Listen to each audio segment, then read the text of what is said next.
Hello and welcome. You're tuned in to the best in paranormal talk radio. This is Darkness Radio. I'm your host, Dave Schrader, along with me, Tim Dennis. Hello, Tim. Hiya.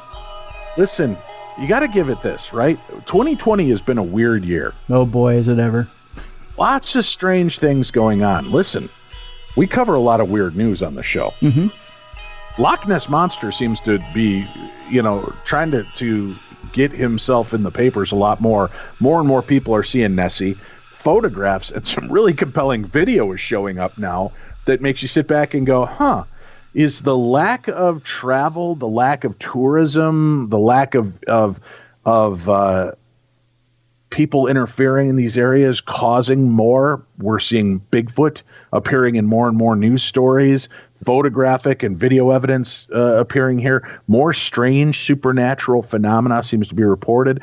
Now, a lot of that we can kind of roll our eyes at of what's really being done, or is it just bored people at home creating things to make life more interesting?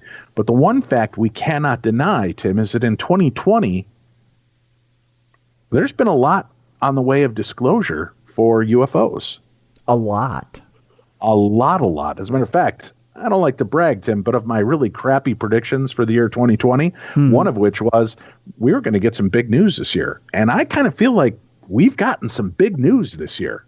I'll give you that. Yeah, we've gotten quite a bit of big news. Yeah. Right. I mean, the government admitting the footage that they released back in 2017 is legit, that there definitely is a task force that is investigating unidentified aerial phenomena, UAPs. Now, folks, we've stepped away from UFOs because, that was your father's UFOs, alien encounters. Now we're UAPs. So I'm fishing around. I'm always interested in this stuff. We've been buddies with Bill Burns for years, and we love having him on the show and talking UFOs. Dan Aykroyd in his our first season on the air came on to talk UFOs, and I always love hearing the people like Travis Walton and Betty Andreas and Luca who have had UFO encounters. And I've watched a lot of documentaries. Many I feel are grasping at straws or focusing on one point while denying the rest of the story kind of exists. Mm-hmm. But there is a new documentary that is out called The Phenomenon. And I had a chance to watch this. This, I promise you, Tim, this isn't just because we have this guest coming on in a few seconds. This is one of the best, hands down, UFO documentaries I've ever seen. It has such a great way of looking at the history of these UFO sightings, the people behind them, and then taking us a step further, talking about some of the possibilities of what these things could be, but then hearing from people like Congressman Gerald Ford, President Bill Clinton, hearing from people, NASA astronaut, right? And hearing these people come forward talking about their experiences. When you hear Gordon Cooper talking about what he's seen, and you're getting a chance to see this beautifully overarching documentary that covers all of these stories and examines many of the most famous and interesting aspects of ufology, this one has it all. It became available digitally worldwide on October 6th. We've got a link up for it on today's program. If you guys are looking for a show, you've got to check this out. If your eyes to the skies is where you like to be and you're fascinated by UFOs and you want to feel like somebody's giving it a sincere, comprehensive look, this documentary hits on all aspects of this for me. And James Fox is our guest. He is the director and producer of this program, as well as one of the writers. James, thank you so much for coming on and spending some time with us today.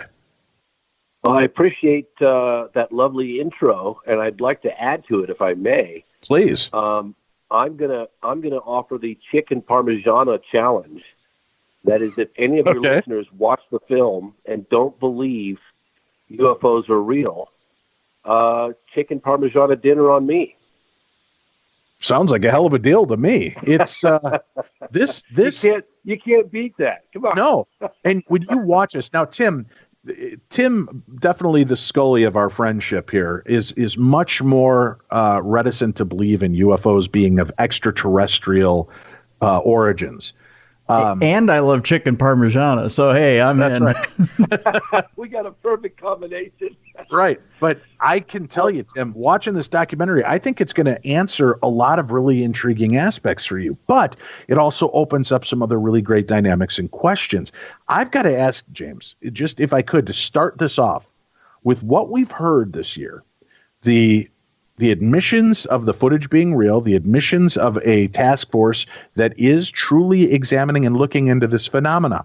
Are we reaching a point of not disclosure, but are we being prepped for true first contact or invasion? Okay. If they were going to invade us, whoever they are, I think that would have happened a long time ago. So, and in terms of disclosure, it's a little more complicated than that because it's been so compartmentalized that the elected officials have been sort of squeezed out of the loop for some time now. You can hear that dating back to the 60s with then Congressman Gerald Ford. You know, there's been efforts by, Jimmy Carter, who claimed to have seen a UFO. He filled out a report. He's with like 8 or 9 other people. He made inquiries. He wasn't happy with the answers he was getting. President Clinton made inquiries. We cover that in the Rockefeller Initiative within the film. I spoke to Podesta about it. He was not. They said they were not happy about the answers they were getting. I did a sit-down interview with former Senator Harry Reid, who was, he was Senate Majority Leader for many, many years, and he's the guy responsible pretty much for launching that secret UFO Pentagon program. And he talks about the fact that, these intelligence agencies have kept people out of the loop and that they didn't want this. So when it comes to disclosure, I don't see it quite that way. One of the things I was very encouraged about, in fact, I had to sort of pinch myself when who is the program director, that secret UFO ATIP program, Advanced Aerospace Threat Identification Program, that was on the front page of the New York Times in 2017, Lou Elizondo, just publicly endorsed our film. And he said, film says things that I couldn't say. I was in the Pentagon studying this phenomenon for over 10 years. It's true. It's accurate. This is the film to watch if you want to know what's going on. That, for me, was a level of validation that was just totally unexpected. And not only that, but you've got people like Christopher Mellon, former Deputy Secretary of Defense for Intelligence, who's also publicly endorsing this, as is Senator Harry Reid. So I've just never seen that level of public support for a UFO film before. I haven't either. And after watching it, I can understand why you're getting this level of support because, as I said, it is so well done. And I know every documentary, listen, and you can be honest about this as well, James. A documentarian often goes into his program with a belief and can slant that entire documentary to fit his narrative while dismissing other aspects or glaring problems in that situation. You tackle that head on. You take in the claims, you take in the naysayers, you share those elements of the story to allow the viewer to be a part of that as well. But then you present the eyewitnesses, the story, the contradictions in what we were told at that time and what has come out since. So you do a great version of this that I've never seen done before, tackling many different aspects of this as opposed to just one story or one element, which really intrigues the hell out of me. Now, I've got to ask you, when I was talking about are we being prepped, and I meant from the government, with 2020 kind of the hellstorm that we're in already with weirdness, are they prepping us in a way to let us know first contact is imminent, even though they may have already established that? Getting us prepared for that is what I meant. Or are they coming forward with this because they don't know what's coming next and we should start becoming more aware and prep in case it's a hostile kind of connection that we end up making with them? Well, again, the interaction of the phenomenon, and we had the help of the intellectual heavyweight of the world regarding the phenomenon. That's Jacques Vallée. Dr. Jacques Vallée was a consultant with Steven Spielberg's Close Encounters of the Third Kind. Jacques is the protege of Dr. J. Allen Hynek, who investigated UFOs in an official capacity as scientific advisor for Project Blue Book from 1947 to 1969. Jacques had a behind-the-scenes look at the evolution of the relationship with the government's investigations and the adoption of certain policies regarding the general public and what they were comfortable releasing. So we've managed to put the pieces of the puzzle together in a way with the likes of Jacques Vallée that hasn't been done before. There are people, obviously, high-level people within the government that feel that they have a obligation to let the people know, every man, woman, and child on the planet, what's going on. The problem is you can't expose what you know without exposing your vulnerabilities. So if you think of it this way, it's like the question of secrecy is more of a question of what the government doesn't know as to what they do know. Because if they released, which they're kind of, some of them are doing right now, what they do know, that's going to open up a floodgate of inquiries to which they probably won't have the answers, like who these people are, where do they come from, why are they here? I honestly don't believe, if anyone says they have those answers, I don't believe it. I've talked to the very, very high-level military and government officials. I've been around the world. I went to China and South America and Africa and Australia. I was just all over, and all over Europe. And I met with some of the highest level guys. I went to Russia. And they know these things are real. They know they're under intelligent control. They know they're turning on and off our nuclear weapons. I mean, they're penetrating the most sensitive airspace there is. And they're flying rings around our fastest jets. I mean, they haven't, from the people I've talked to, unless we've tried to engage in hostility, they've neutralized our airplane controls and things of that nature when we've tried to shoot at them. But in terms of, hostility, I mean, the launch control officer I talked to, Robert Salek, said, well, he felt it was more like a message of taking matches out of the hands of a baby. So I think that if they were here to do us harm, we would have known that a long time ago. And I don't believe that, personally. The technology exhibited is so far beyond anything we've got. And you've got objects that have no wings, no tail, no visible means of propulsion whatsoever, no sound. They have the ability to hover, accelerate from a standstill out of sight in the blink of an eye. They do 90-degree angle turns at high speed.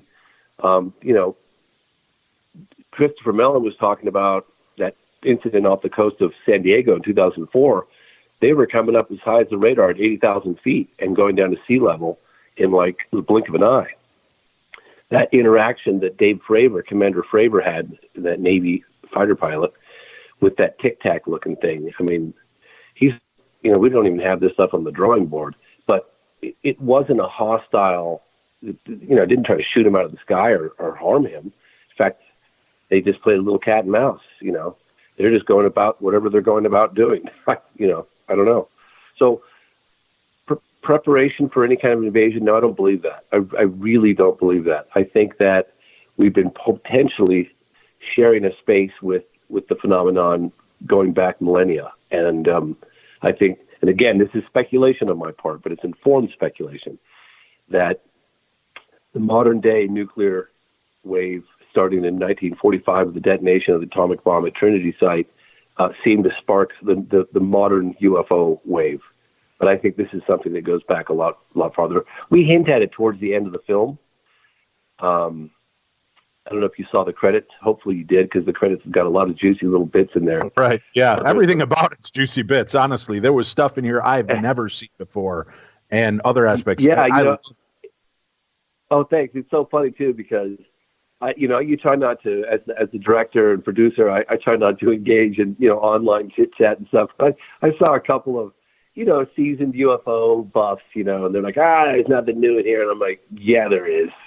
I know there is, because Richard Dolan, Jacques Vallée, people that put on certain events, historical documents, photograph cases, archival material that's never seen the light of day. I know that because I uncovered it. So there is lots of little tidbits of stuff to learn. But yes, the history is the history. I can't change that. So if we're going to cover history, I've got to cover some events that are known. But I put it in a new light, new testimony, new document, new photograph. So because I wanted to give it a sort of a fresh, for the enthusiasts look.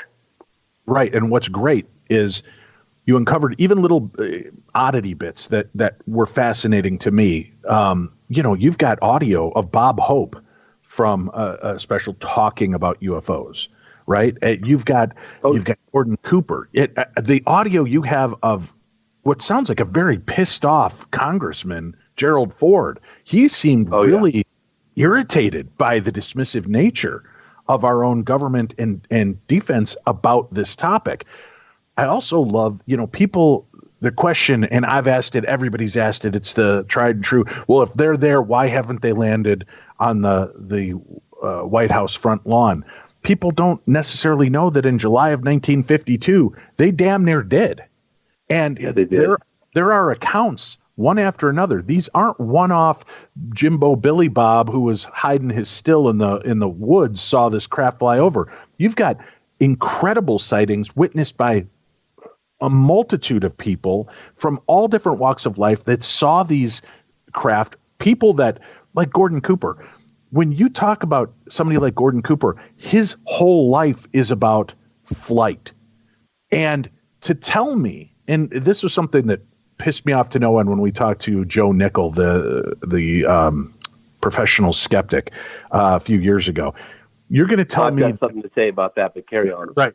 His response is, people make mistakes all the time. No. You don't put Gordon Cooper or Buzz Aldrin or John Glenn. You don't put these people in the space with billions of dollars of equipment to do this tedious job that are going to make mistakes, especially about something like this. I'm not talking about something you caught out of the corner of your eye that could have been a shadow and or was a floater.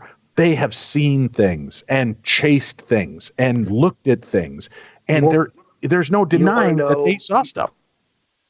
Oh yeah, no, there's no question. I mean, it's a done deal. I mean, the only speculation at this point is where are these things coming from and why are they here and that sort of thing. But let me share with your audience briefly one of the most powerful moments for me as the filmmaker. Because you were talking about Gordon Cooper. Well, I interviewed Gordon Cooper back in the 90s, and I actually brought my father with me because my father was a mainstream journalist, and he was really dubious. I mean, he was really skeptical of what I was up to, and he was like, son, you're wasting your life. There's nothing to this. It's a dead-end road. I can't believe you hippie. Reconsider. Oh, yeah, I'm not kidding you. And I just said, well, fair enough. I said, look, Dad, it's not a question of believing or not believing. It's not like trying to get someone to join your cult of believers. It's either you know about it or you don't know about it. So long story short, I brought my dad. My dad was paralyzed from the neck down most of my adult life with multiple sclerosis, but it never stopped him from achieving we traveled the world together. And anyway, I brought him to the interview with Gordon Cooper, who was an iconic figure of my dad's generation. And during that time, he shared this UFO sighting he had back in the 50s, flying fighter jets over Germany, which was incredible. And then he talks about this event that happened around 1957 at Edwards Air Force Base.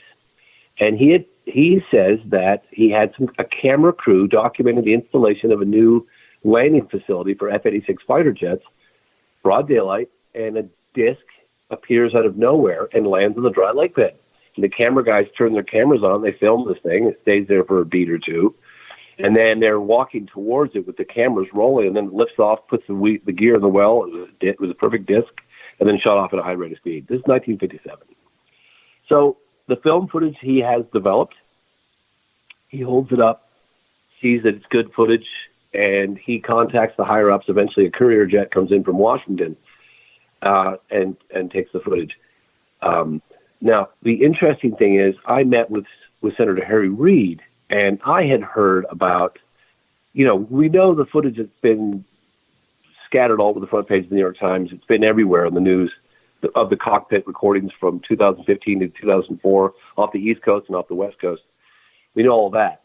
But I'd heard through some interviews that I was doing with in particular, David Fravor and, Christopher Mellon, that, what's been released is kind of the tip of the iceberg. And so I was talking about this with Senator Reid, and I wasn't sure if I was going to go beyond his comfort level or not. But I told him about the landing case at Edwards Air Force Base, according to Gordon Cooper. And I was finishing the story, and I said, got the canisters, got the film stuff developed. He checked it. It was good. He got the higher-ups. Courier jet comes in from Washington. He hands the footage over, and then Senator Reid finishes my sentence and says, and it was never seen or heard from again. And I said, yeah, exactly. I said, did you uncover stuff like that while you were doing this program? He goes, oh, yeah, it's all there. And I said, wait a minute, are you telling me? And I was kind of pinching myself because I'm sitting there going, the level of validation from this guy, basically, dropping this bomb? I said, wait a minute, are you telling me that there's evidence that hasn't seen the light of day? And he says, he pauses, he takes a sip of water, he puts the cap back on and says, I'm telling you that most of the evidence hasn't seen the light of day. And that was a huge, huge moment. For me, remember, this is my fourth film on the topic, but this was like, I hate to use the word disclosure because it's got a lot of baggage, but boy, right. That was pretty close to it, So yeah, I the other thing is, I'm sorry, was it Dave that was a skeptic? No, his Joe Nickel. I'm Dave. Joe Nickel. Oh, sorry. I wasn't sure one of you was a skeptic. I'm sorry. Oh, Tim. Joe. Okay, I got Tim. Yes, is more the skeptic of us. He believes that there are craft that are being witnessed and seen, but like you posed the question, where is this craft coming from? And so, look, we don't have those answers, and we don't claim to have those answers. Look, you can do the process of elimination and make your own determination. Is it Russia? Is it the Chinese? Is it any other foreign power? Is it a skunk works program? If it is, boy, they've kept a really good job keeping it quiet for 75 years, because whatever these things are, they're not whizzing around on Jet A fuel, I'll tell you that much. So we don't draw those conclusions because we just simply don't know. And that's all we're saying in this film is that, look, these cases, and a lot of cases are easily explainable. I'd be the first one to tell you that. But there's a core 10 or 12% of truly inexplicable encounters that defy a terrestrial explanation. And that's about as far as we'll take it. And then you've got close encounters of the third kind, right? So there's three categories of sightings that was done by Dr. Hynek when he was working for the Air Force for 22 years. And he devised this category of close encounters of the first, second, and third kind. First kind is when someone sees a UFO. Second kind is when someone sees a UFO and interacts with the environment, leaves trace case on the ground, radar, photographed, that sort of thing. In the case in Dreyfus's face was burned in close encounters of the third kind. That's a close encounter of the second kind when it affects its environment. Some witnesses get their skin burned, getting too close. The third kind is something that cases that I've never previously covered, just because bit of a slippery slope, and I was very cautious about my approach to that. But close encounters of the third kind is when the witnesses claim to see entities, beings associated with the craft. And we cover a couple of those cases for the first time in my productions, and I've done four films on it in over 26 years. But these cases are so well documented, that either there were 60, over 100, in some cases 200 witnesses, broad daylight, physical trace cases on the ground, that sort of thing. I felt comfortable enough to put those cases in. One of them was the Socorro, New Mexico landing case back in 1964 that involved a police officer. Very well, one of the most well-documented close encounter of the third kind in U.S. history. The landing case in Africa, Rua, Zimbabwe, 1994. There were 100 school children playing at recess. These objects came down and landed. They were disc-shaped, and according to the children, according to one of the teachers, these beings came out and interacted telepathically with the kids for about 10 or 12 minutes. Those cases are incredible. I mean, how do you explain that? And you have a Harvard psychiatrist that flies out and documents, I think 66 of the kids went on camera right after it happened. We find the kids 20 years later, get them on camera, and they remember it like it was yesterday. So, well, let's if I'm boring your audience to death, I'll shut up now. No, not at all. That's the points that intrigue me. But now let's taking a look at it from a different aspect, kind of in the vein of where Tim is fascinated with. Yeah, I'm not denying that there's craft that are unidentified. We don't know where they come from, but most likely being extraterrestrial in nature is probably very slim. But nobody's saying that. Well, but I'm saying that with Tim. Tim, is that kind of your concept? You believe that this craft exists, you just don't believe it's necessarily alien in nature. Am I getting that right? Yeah. My basic belief, or my basic concept, as I'm waving my hands and hitting my microphone in righteous indignation, is that a lot of what we're seeing is, in my belief, is earthbound or is of our own creation, that we're probably seeing craft that belong to our nation or other nations that we've built up as part of either a defense program or other programs within the government or shadow government programs. Now, am I out of control by saying that? I've got 3 words for you. Okay. Chicken Parmigiana challenge. Well, the reason I brought that back up and wanted Tim to chicken. Look, do you have a wife? I don't have a wife, but I have a significant other. Partner? Sure. Yeah. Okay. Well, does she like chicken Parmigiana? Yeah. Okay. Well, you got dinner for 2, chicken Parmigiana. You watch the film, and if you still believe that, then you got dinner for 2 on me. Now, I do have to question. This is why I brought it up. What's fascinating to me is in 19 dinner here. Right, but now let's back it up though. In kind of retrospective looking at this, a lot of these begin in 1947. Many of the bigger ones, and through to modern times. We know that during World War II, the Nazis were working on stealth aircraft like this that looked very alien in nature, disc-like ships, things like that, and we know that. Air propulsion systems, rocket systems, and everything leapt insanely because we did abscond with a lot of the scientists that were working with Nazi Germany. So it's interesting that years after this, we start seeing these craft in droves, and they are very similar to the looks of some of the craft that the Nazis were working on for air domination during World War II. How do you tackle an aspect of that story and not have it just look like, if our country moved forwards with leaps and bounds with the technology that was discovered after World War II, could it not be said that there's probably a good chance that a lot of the craft that we are coming up against may have fit that same realm, and that they're able to move at those breakneck speeds without splattering the inhabitants against the wall when they take a 90-degree turn, because there's truly no inhabitant inside the ship. It is a drone of some sort. So, and I understand you're not the end-all, be-all to the answers for all this. I'm just wondering how. No. But let me make that distinction, because that's a good point. And the observed technology is literally light years advanced from what we have. Think of it this way. You've got no lift, no visible means of lift, no wings, no exhaust ports, no sound, hover, no wake, no air disturbance, no sonic boom.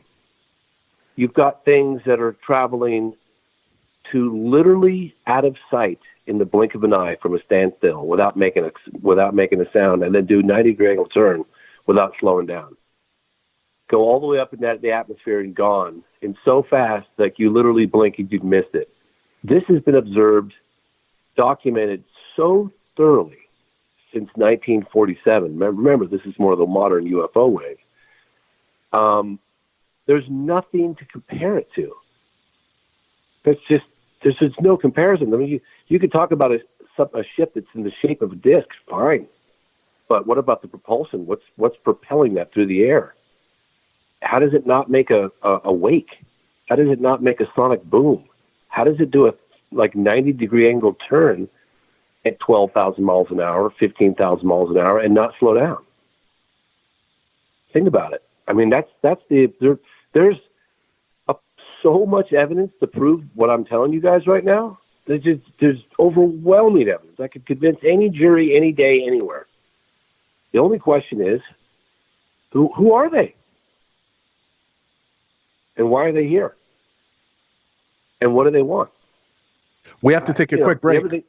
We have to take a quick break. We'll let the listeners marinate on that question while we do this. Stay tuned. We've got more of the best in paranormal talk radio continuing. James Fox, our guest. The Phenomenon, the documentary. The link for it is in today's program guide. Make sure you click it. Check out this documentary. It will blow you away. We'll be right back with more right here on Darkness Radio. I knew this was breaking news for the front page of the New York Times. My gosh.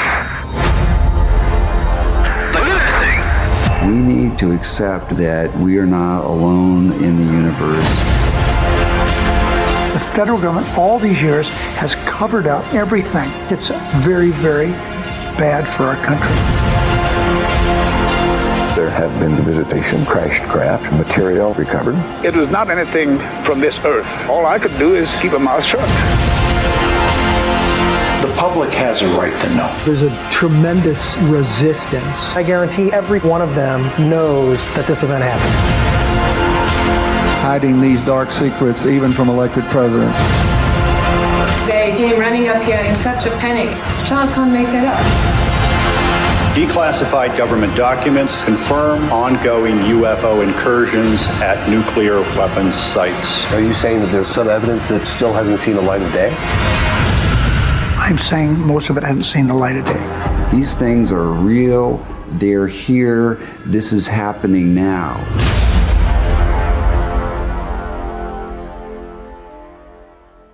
Welcome back to the program. Our guest today, Director James Fox. His explosive new documentary is being hailed as the most credible examination of the longstanding cover-up and global mystery involving unidentified aerial phenomenon, including shocking testimony from high-ranking government and military officials, NASA astronauts, other credible sources, and riveting, never-before-seen footage.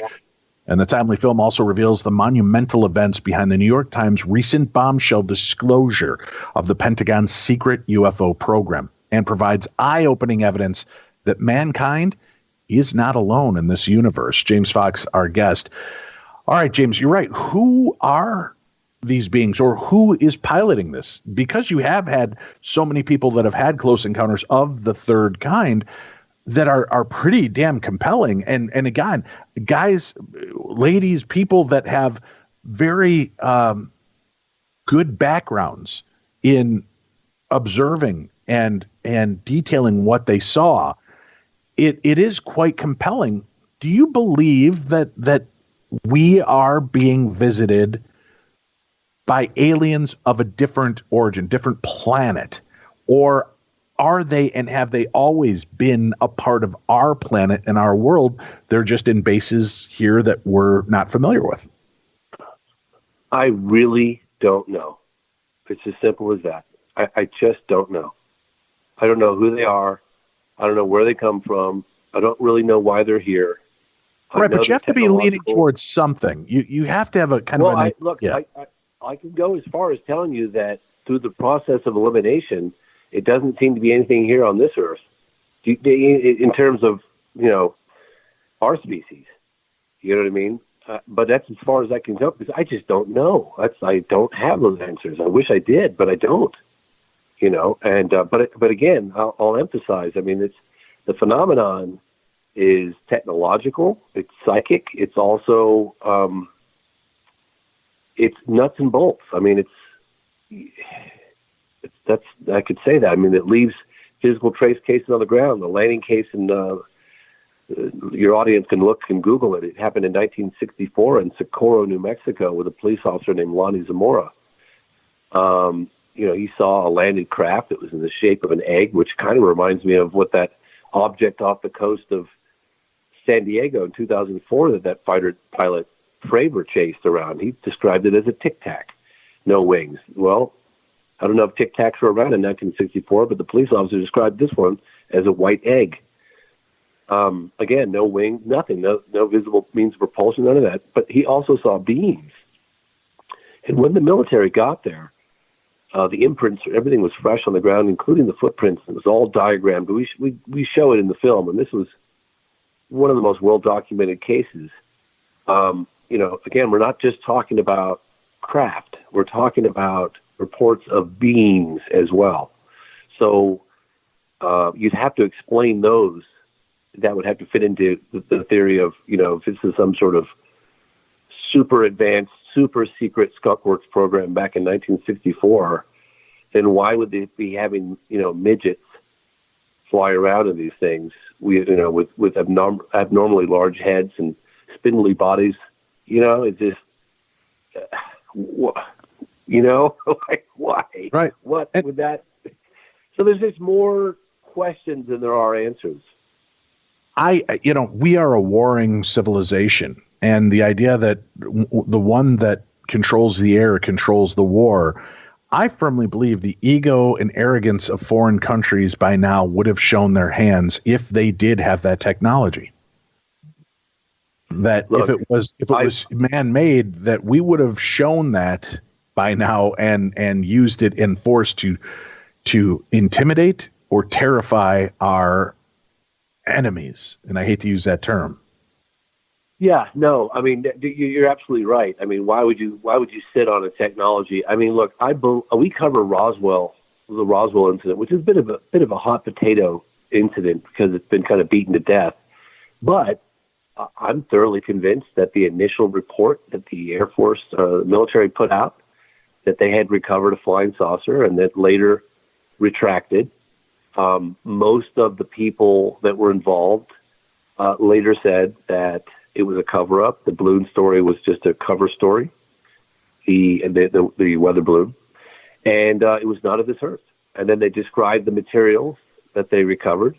But again, like, even if that's the case, which it probably is, it's like handing a toaster to a Neanderthal. I mean, does it mean that we have successfully reverse engineered whatever it was that crashed in the desert? No, not at all. I mean, there are claims. I personally haven't heard any credible reports that we've successfully reverse engineered that, whatever it was that we found in the desert. So, but again, I don't know. I can't make any definitive statements on that. But it's a true enigma, and it's something that we feel we should embrace and not run away from. It should be studied, as Senator Harry Reid said. What are we afraid of? Just the unknown? Is this just a part of a bigger picture of where we are in the universe, and this is just another reality that we're going to come to terms with? I am fascinated. I'm fascinated with all of the claims that you do cover throughout this examination. But again, the July 1952. Oh, that's amazing. Confrontations over Washington, D.C., amazing. The Capitol and the White House. How is this not a bigger story? It was buried in a Life magazine with Marilyn Monroe on the cover. I have the damn magazine, and it's buried. It was all across. Look, hey, it was all across the headlines. Believe me, I've been to the archives. I've seen the headlines. You look at 2 consecutive weekends in July of 1952, and every newspaper had headlines about it. They had a press conference, which was the largest press conference since the ending of World War II, with General John Sanford in uniform addressing the nation regarding UFOs in 1952. Then they had a secret panel of scientists called the Robertson Panel. The Air Force is like, how the hell do we deal with this problem? To them, it was a problem. And one of the aspects of that encounter that I hadn't previously heard, we managed to get a hold of, thanks to this guy named Tom Tullian, an extremely rare interview with Al Chop, who was in the radar room the night they scrambled jets to intercept these UFOs over the Capitol, okay? Now, just imagine for a moment, just think about this very carefully. This is the description. The pilot is traveling at around 600 miles an hour in the pitch black, okay? He's surrounded by unidentified flying objects. Literally, his plane is surrounded. He gets on the radio. He's calling back to the tower. They're all around me. What do I do? Like he's literally panicking. And Al Chop described the atmosphere in the radar room. They were all just shocked. They didn't even know how to respond. And Al said, "Well, we were quiet. We didn't know how it was going to end, and we didn't want to instruct him to try to shoot at these things. God knows what that could have been. Apparently there were a few shots fired, but that's for another story, another time. But it's truly unbelievable encounter. And the crazy thing is, I actually spoke with former director of Project Blue Book, Dr. Friend, and I said to him, why weren't the pilots' interviews made public? Because you listen to those pilots and what they described seeing, according to Al Chop, that was not weather phenomenon. Those targets were seen visually. They were ground radar and airborne radar confirmation as well as seen. And, the Air Force,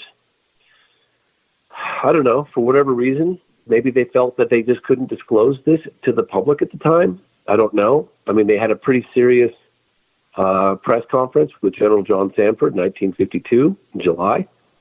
But then that panel of scientists, that think tank that was assembled in very early of 1953, and the interesting thing that came from that is basically the Air Force is like, how do we deal with this problem? We've got objects of unknown origin whizzing around sensitive airspace with impunity. There's nothing we can do to stop it. And they were worried about panic with the general public. They didn't have answers.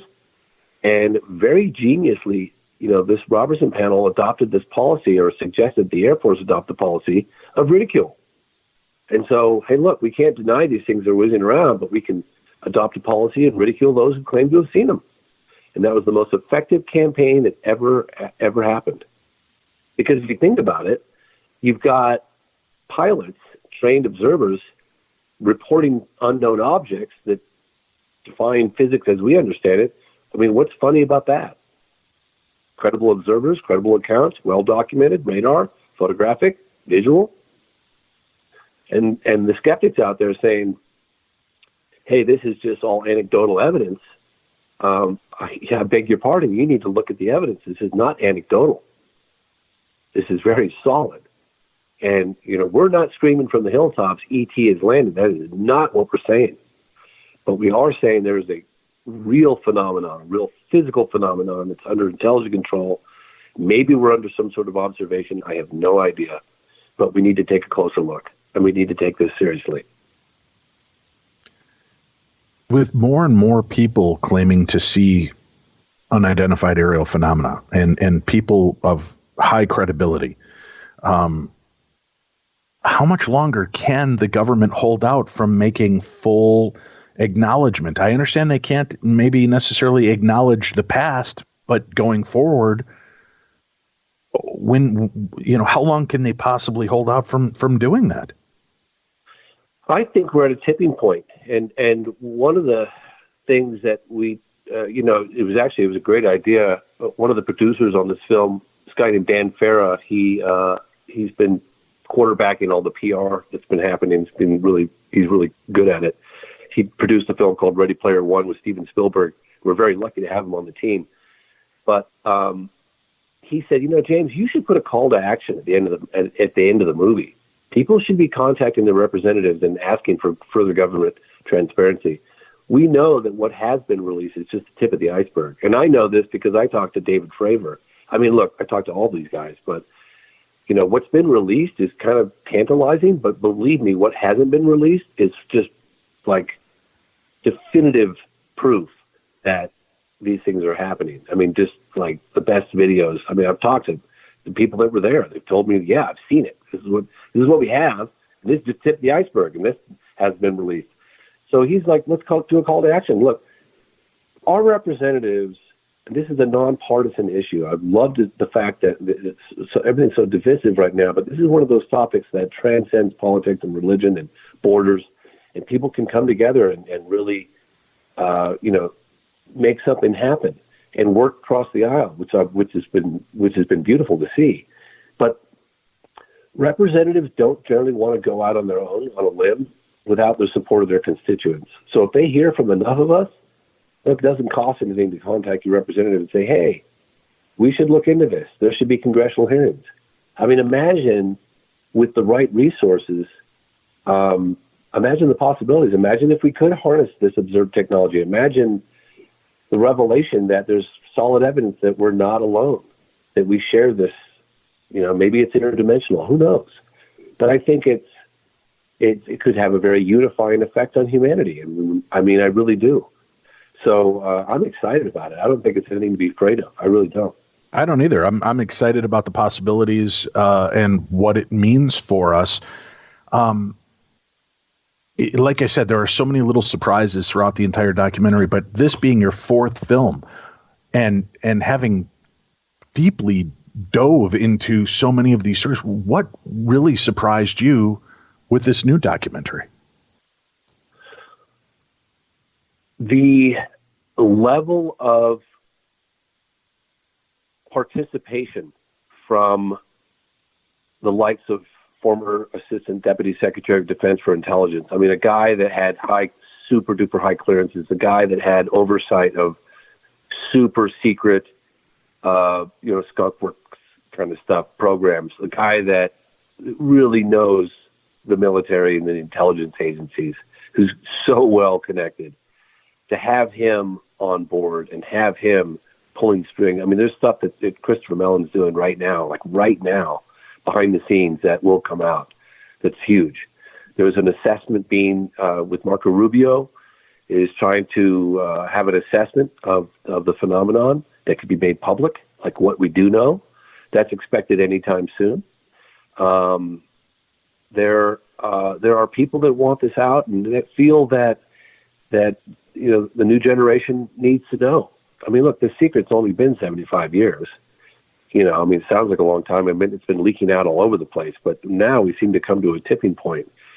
And I think an educated population is a lot more difficult to lie to.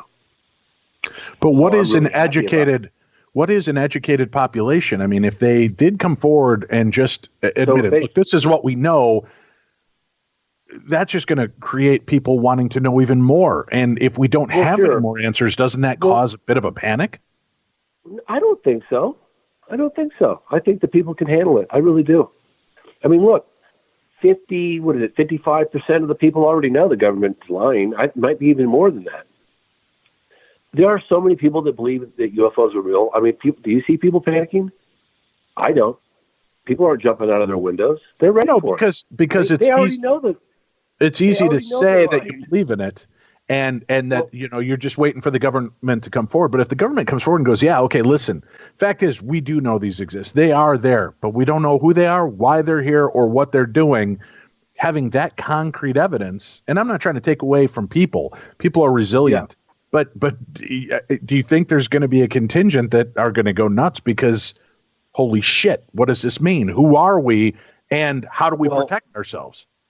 That is interesting. One of the behind-the-scenes observations that Senator Harry Reid shared with me was that some of his fellow Republican senators and people that were more, religious than others, that it did disturb some of them pretty profoundly when he was showing them the evidence of what's going on, and he did actually acknowledge that some of the resistance he got was from some of the people that were, and I think Senator Reid is Catholic, I believe. I'd have to look into that, but in any case, he did say that there was some pushback with that. There was some conflict with people's belief in God. But look, we're just. all part of God's creation. It's just a bigger creation. I don't see it being a conflict ultimately at all. Right. That's what I've always said. How can God, who's the all-powerful being, stop with one little marble? It would only make sense to me that there would be more than our planet teeming with life. Absolutely. It seems ridiculous to believe an artisan would quit with one creation like this. I think it might be.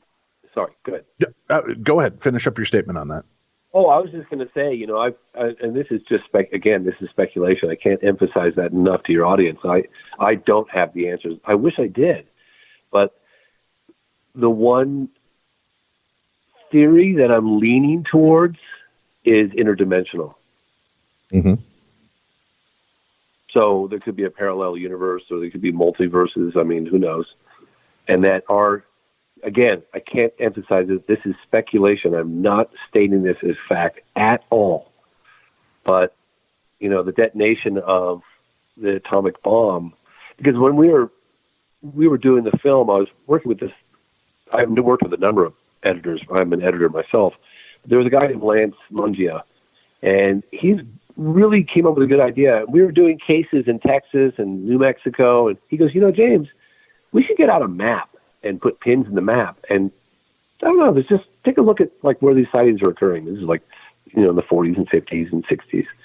So I'm doing this map with him, and I suddenly looked over him and I said, hey, this is kind of weird. Have you noticed that all these sightings are right around Trinity Site? Not that far away from Trinity Site, which is the first, atomic bomb detonation in 1945. And he's like, yeah, that's interesting, isn't it? And I was like, yeah, there seems to be a correlation. White sands, nuclear tip, missiles, all this stuff. There seems to be a correlation. And when we met with Senator Reid, we did a wonderful sit-down interview with him. And then he had very little time, and he made it very clear, I'm going to get here at this time, I'm out the door at this time. And when it got close to the point where he was going to leave, I think we had 45 or 50 minute sit-down with him. We might have extended it by a few minutes. But in any case, I said, Senator Reid, if you wouldn't mind, on your way out, could I just get a quick walk and talk B-roll shot of us in maybe this hallway over here? He said, no, that's fine. So having such limited time with him, I figured I might as well take advantage and ask him a few questions while we were walking. And so I said, which is what I should have said when we were sitting down during the interview. For some reason, I didn't think of it. I said, what was one of the more alarming aspects of the phenomenon that you learned during this 10-year Pentagon program? And he goes, that they're shutting off our nuclear missiles. And I was like, whoa. And then I said, and then he said, yeah, I mean, there were a couple of cases that the president wanted to launch, he couldn't have done it. And I thought, wow, okay. And then I started thinking about the spots on the map with this Lance guy in the edit room, and I'm going, God, all these sightings happened right around that area. There was a hotbed of atomic activity during that period. And so we started to make the connection, and I reached out at that point, which added a year of production onto the film, to a gentleman named Robert Hastings, who's written the book and he's investigated this decade after decade after decade on UFOs and nukes and the connection. And I just thought to myself, again, this is speculation, but I just putting this together in my own mind, gosh, maybe if it is interdimensional, just maybe, and the detonation of the bomb, maybe that attracted them to come and check out what we're up to. Just maybe. I don't know. Right. Well, and I think a lot of people have speculated that that next evolution is what drew their attention to this, out of control rock. But then there are pretty fascinating accounts of unidentified aerial phenomena that predate absolutely aerial craft. Absolutely. Right. So, I mean, Absolutely. obviously Absolutely. We've been under watch for quite a while. And what does that really mean? Now, were there any stories that people really love to cling to that you examine and for documentary sake, you thought, this, everybody loves this, but something doesn't add up for me and I'm not going to include this? Yeah. I mean, there's no shortage of wacko UFO stories out there. I'd be the first one to admit that. And that's something that I probably sound like a broken record, but I do say up front most of the time that the vast majority of UFO reports can and have been explained away in down-to-earth, prosaic, conventional terms. But, I mean, there were cases that, I mean, we went to China. We were there I went to China twice, many weeks, going all across China. And I found out about a landing case. Meng Jiaogua in 1994 was the witness. And he described, along with one other, a telepathic message of environmental destruction. And that was the same year that a landing case happened in Africa, and the same message was portrayed to these beautiful children in Africa that we feature at the end of this film. I didn't include the Meng Jiaogua case in China, just not that I didn't believe it, but we just didn't really have the time in this film. There was a crash case in South America. I went 4 times, all over Brazil, Varginha, Brazil, 1996. And that's a fascinating case of a crash and the being surviving. I know it sounds crazy, but I went there, and I didn't believe it when I went there, and I believed it when I left. But that case, I just couldn't find room for it in the film, and that's going to have to be for something down the road. There was another landing case that was, I think, a day after the Socorro 1964 landing case in La Madera, which is just outside Socorro.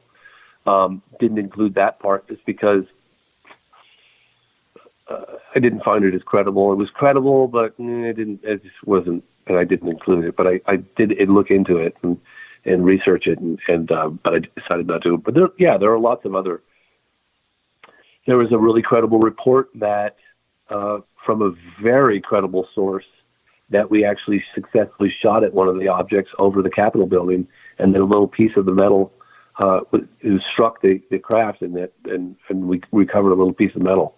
And it was a very, very credible report, but I didn't have the first-hand eyewitness, and so I decided to keep that out because I just have to stick to the facts and what I can kind of prove in a court of law. So, yeah, there are some credible, some less credible cases that obviously I did leave out. But anyway, I'm probably rambling at this point. No. I like that. I like that you're giving us that insight. I'm curious, though, when we've got claims from Chicago O'Hare Airport gets closed down that's a because really good case. There's something hovering over it. Then you've got the case, was it Japan or China? Wait, 1 second, though. Then you have the cases in Japan or China. I can't remember. They like 2 consecutive weeks in a row, their airport got shut down because of some huge hovering craft. Were you able to uncover anything that details when a claim like that is being made? Why are we not fixing our satellite on it? We can see if this is to be believed, we can see the license plate of a car through some of the technology that's in space. Why aren't we getting a government looking at this with a satellite going, holy crap, look at this, guys, and showing that footage? You know, the O'Hare case is such a good case. I think that was 2006, O'Hare Airport. And right. I was revamping a film that I'd done called Out of the Blue, and I did a director's cut version of that. And I was sort of updating the film at the time. And I was in Phoenix, Arizona, and I was on my way with a camera crew to include testimony about the O'Hare case. And I was in touch with the United Airlines employees about that case. It hovered over Terminal 17 for like 20 minutes. And there was a pilot that took it out of his phone and took a photograph of it. And then when it left, it punched a hole in the cloud. It went straight up really fast and punched a donut hole in the cloud above it. And that I could not get one United Airlines employees to come forward on camera. They all talked about it behind the scenes. And the guy literally said to me, he goes, "You got enough money to cover my payroll for the next 10 years?" And I said, "What do you mean by that?" And he's like, "I will be fired 100%, 100% if I talk about this." And they all said that. And of course, I didn't have the money to, it wasn't like they were saying, "Hey, you got to pay me for my story." It's like, I will lose my job. It's that simple. And I let that case go because I couldn't get anybody to go on the record. It might be different now. I'd like to see somebody go back and investigate that case. In fact, I've got a guy that lives down the road from me in Northern California, who's a United Airlines pilot. And I asked him to inquire amongst his buddies, and he did. And he was like, "Oh yeah, that happened." There was a disc that hovered over the airport for like, I want to say 20 minutes, maybe longer. I don't know. That was a big story. I mean, at an airport, And then there were. I heard the FAA tapes. You can find them online, and they're literally like, "I'm not high, I'm not drunk. There's a flying saucer hovering over Terminal 17 right now. I'm looking right at it." And the woman's like, "Sir, are you celebrating Christmas early? What's going on here?" And he's like, "No, I'm not. This is what's happening right now. We're all looking at it." I mean, those recordings they're out there, And then the woman says, "Oh yeah, I just got a report. So and so, he's a pilot, just took a photograph of it." I'd love to know what happened to that photograph. I mean, if it happened today, it was 2007. There's a lot more cameras, but yeah, I'd love to see somebody stick their teeth into that one. I mean, if what has it been, 13 years, 14 years now? So right. Yeah, there might be some people that were involved with that one that are retired, but I'd love to see that photograph. Yeah, now you talked to multiple people from different aspects, right? So did all of their stories line up?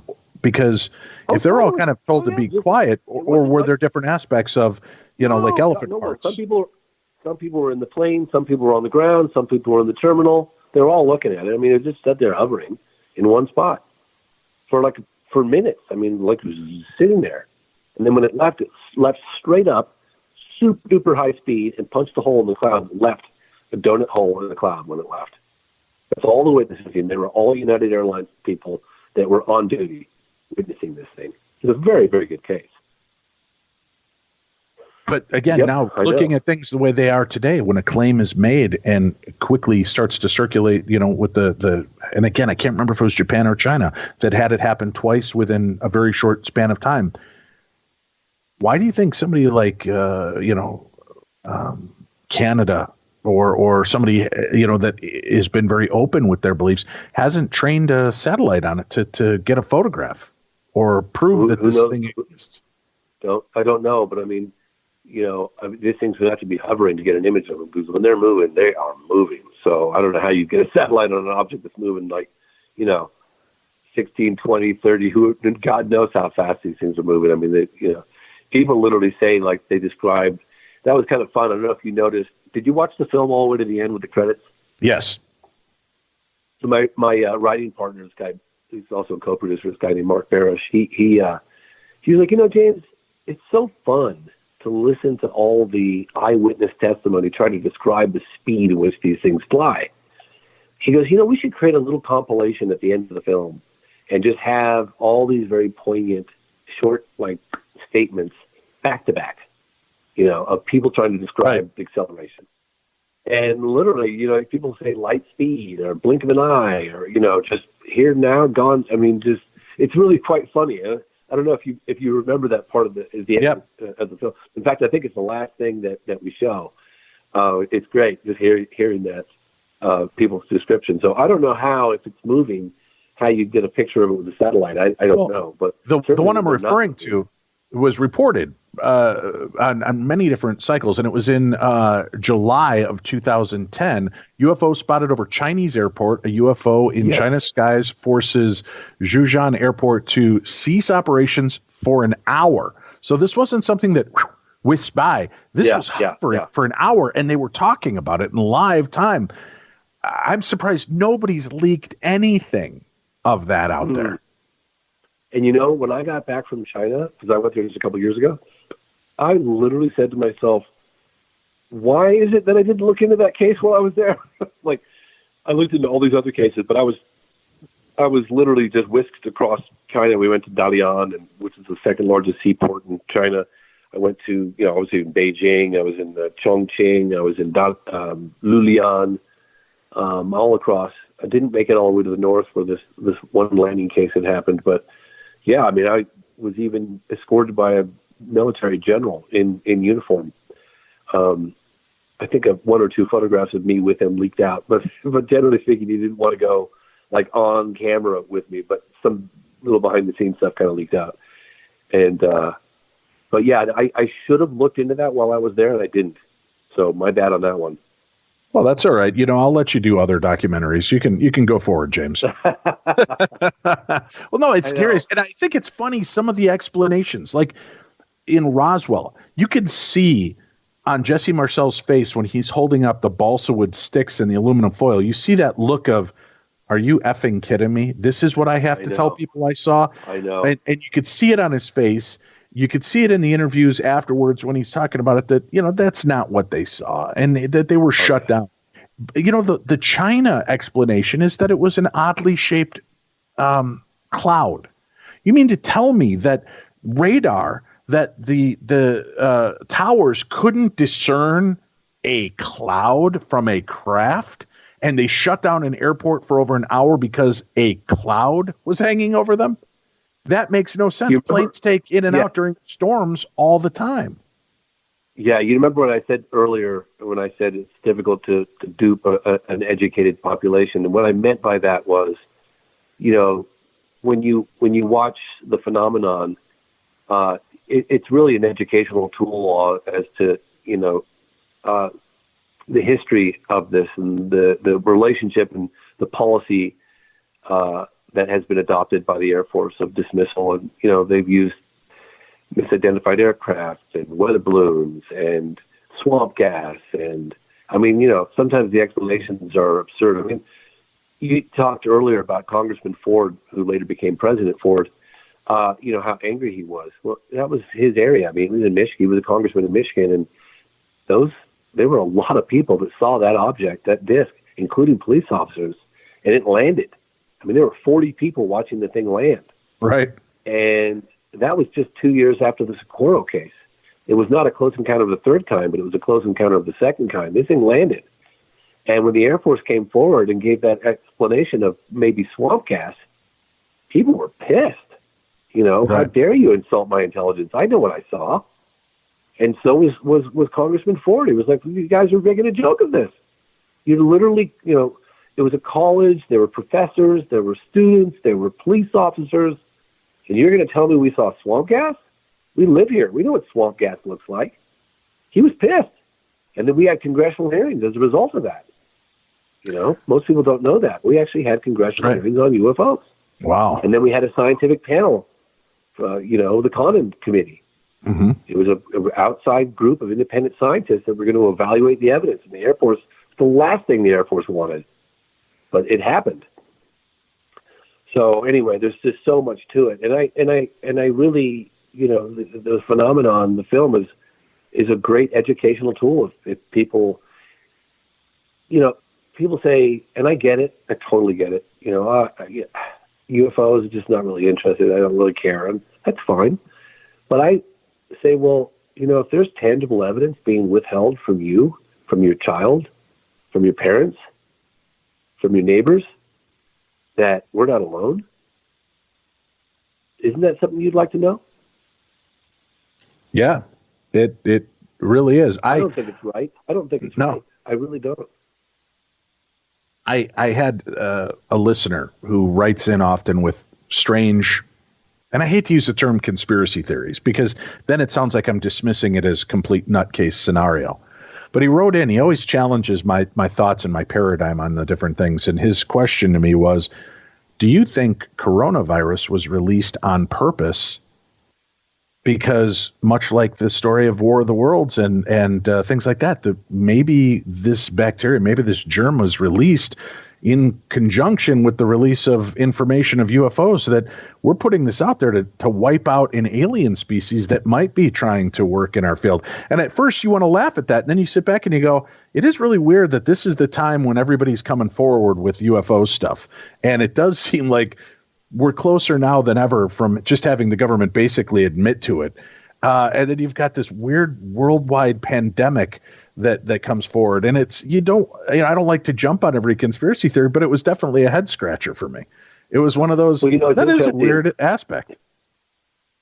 I went all across China a couple of years ago, and I developed a really good relationship with a lot of people, research organizations into the phenomenon. And there's, I want to say 1 million. It's huge. It's like 1 million different UFO organizations or people that are associated with the UFO organizations, maybe more. It's a lot, all across China. And these are people that have daytime jobs, architects, engineers, that sort of thing. And I was been in continual communication. I think it's WeChat that I use. But when the virus broke out in China, they contacted me and they said, hey, this thing probably came out of a wet market. It's real. It might be pretty deadly for some people. Look out. It's coming. It's real. And so I kind of got the inside scoop on that as it was making its way across around the world from people that were in China, all across China. And so it's interesting that it came out of Wuhan because you've got that lab there. Did it come out accidentally, or was it a wet market? I mean, but there's so many. I literally had like my cousin and like really good friends of mine going, "Oh, it's this 5G thing, and it's this and it's that." Right. Yeah, the 5G was transmitting COVID. Right. We're beaming COVID to people. People are talking about me online. This guy literally said on some site the other day, and I laughed. He's like, "Oh, this is all part of the deep state." Talking about me, right? And I'm like, it was one of the few times where I actually responded. I'm like, so I guess I'm the deep state now? I'm like totally Mr. Independent, filmmaker with no political axe to grind. I'm like, likely story. I'm like, likely story. I am Joe Public. but everybody was laughing, because this guy was like, "Oh, this is deep state coming after you," I'm like, I just had to laugh. So yeah, look, you can't, how do I say this? I myself have laughed off things that turned out to be true. But I do speak from a semi-informed place. And I get, how these things become, rampant on the internet of disinformation. I get how these things can and the optics of how certain things look. I get all that. But we have to be cautious. And you can't just, believe something just because it's on the internet. You got to do due diligence and you got to look into it. And that's what I've done with the UFO phenomenon. This isn't stuff that I read. This isn't stuff that I found online. I actually went to these locations and talked to the witnesses. It's all there. I mean, the documentation, I stake, my reputation on it. And again, we're not saying ET is here. We're just saying there's something truly inexplicable going on. It's happening worldwide, and we really feel that this should be taken seriously, and the implications are immense for all of humanity. I really do. I think it's the biggest story of modern history. The documentary is truly one of the best things I've ever seen, collectively putting these stories together, giving you the credibility of the background of people that were involved in reporting these stories and looking into these stories, hearing from our government officials, hearing from our pilots, hearing from our NASA experts. It really is, I think, one of the best that's ever been created. Check it out. We have a link to the documentary. You can go buy it, rent it, watch it now. Take advantage of watching this, folks. Don't hesitate. You're fascinated by this stuff. This is something that's going to be so much better for you than some of the fodder that's out there, like, Tiger King, where you walk away just maybe a little dumber than you were going in. This will at least engage your brain and give you some great concepts to examine and hear things that I, after 15 years of doing the show and having a lifelong passion and interest in ufology, I learned new things from this. So I hope people will check it out and examine it. James, thanks for doing such a great job. Tell your team I'm blown away by it, and you certainly have my backing on this documentary and anything we can do to help you promote it and get it out to a grander scale for people that are believers or just really like good chicken parmesan. Either way. I was going to say that chicken parmesan challenge. That's valid. That's open and it's now. So your audience will know where to reach me. It's www.thephenomenonfilm.com. www.thephenomenonfilm.com. UFOprogram.com. And we have a link up for that on today's program as well. James, come back when your next documentary is ready. We want to know what you're doing next and what we can explore together. Thank you, gentlemen. I had a great time. Thank you. It's always a pleasure. Thank you. All right, that's it for today, folks. We'll be back again with you next week. More True Crime Tuesday, more of the best of Paranormal Talk Radio Wednesday and Thursday. For Tim Dennis, I'm Dave Schrader. You've been listening to Darkness Radio.